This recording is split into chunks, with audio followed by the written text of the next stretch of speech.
आपका मन जहां है वहीं आप हैं। इस बात को गांठ बांधकर याद कर ले। यहाँ बैठे हुए यदि आप कलकत्ते की दुकान का चिंतन करते हैं तो आप असल में कलकत्ते में ही हैं।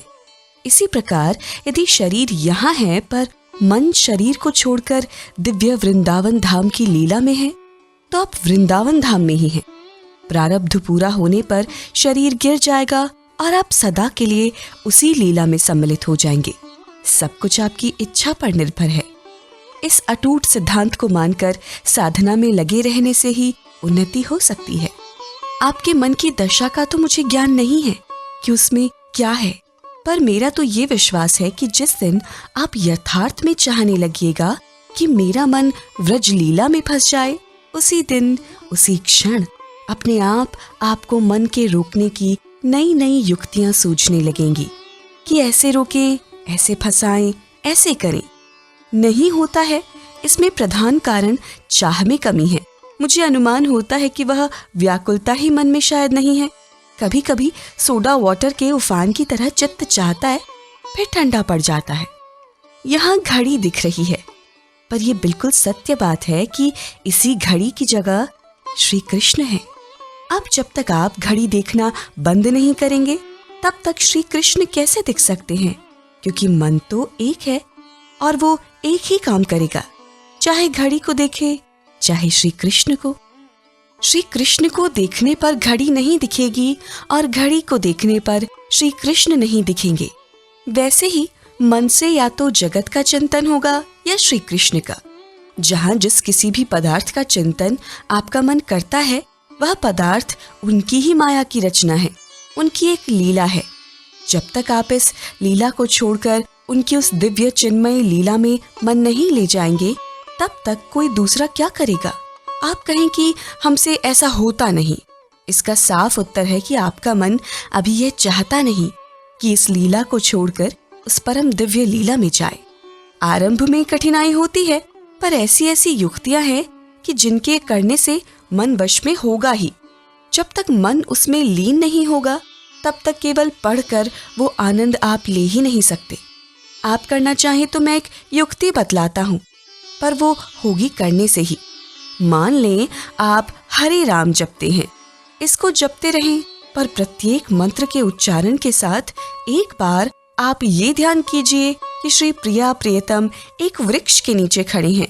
संध्या के समय कहीं चले गए, टीवी पर बैठकर देखिए, एक सड़क है, अत्यंत सुंदर सड़क है और उस पर वृक्ष ही वृक्ष लगे हैं। अब प्रत्येक वृक्ष के नीचे आप एक बार श्री कृष्ण को एवं राधा रानी को देखिए तथा माला के मन के फेरते चले जाइए।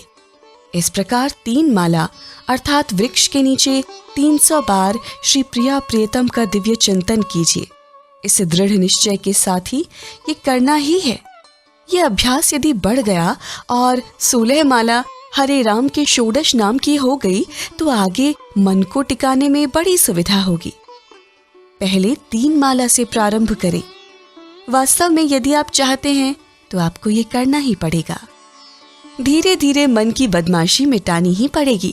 आप देखें, मन तो जैसे आज बदमाशी कर रहा है, मरते समय और भी अधिक बदमाशी कर सकता है तथा पता नहीं कब किस संग में फंसकर मन पर कैसा रंग चढ़ जाए।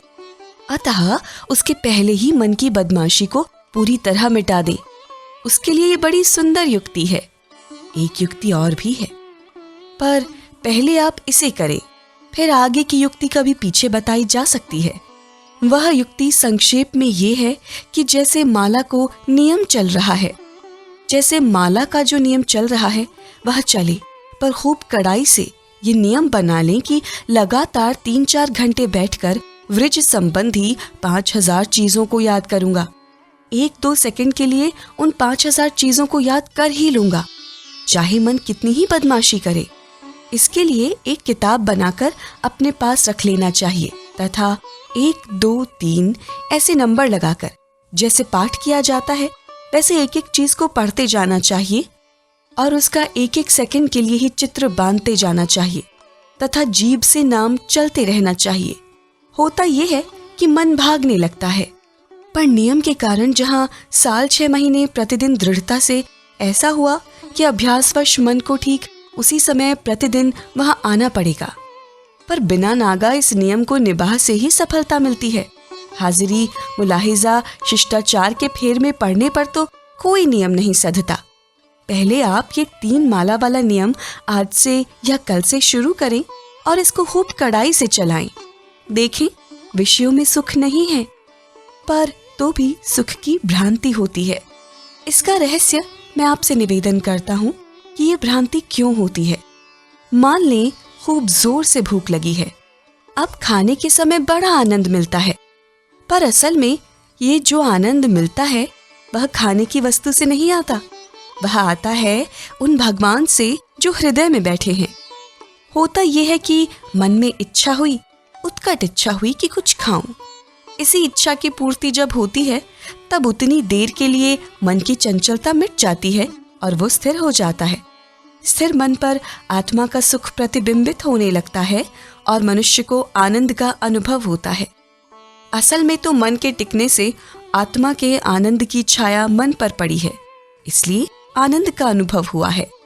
इसी प्रकार सभी विषयों की बात है। इच्छा हुई और जब वो इच्छा पूरी होने लगती है तब उतनी देर के लिए मन स्थिर हो जाता है। मन स्थिर होते ही आत्मा की छाया उस पर पड़ने लग जाती है और मनुष्य मूर्खता से मान बैठता है कि अमुक विषय से मुझे सुख मिला है। अवश्य ही उस बात पर आसानी से विश्वास होना बड़ा कठिन है, पर सत्य बात तो यही है। इसलिए मन को ठीक स्थिर करने की आवश्यकता है। यही मन जब भगवान में स्थिर हो जाता है तब तो ऐसा विलक्षण नित्य सुख मिलता है कि फिर वो कभी मिटता नहीं। वह आनंद नित्य है और उसे प्राप्त करके जीव निहाल हो जाता है। इसलिए इसको आप अवश्य करें। लीला में मन लगाने में कोई परिश्रम नहीं है, पर हमसे नहीं होता। इसका कोई उत्तर मेरे पास नहीं है।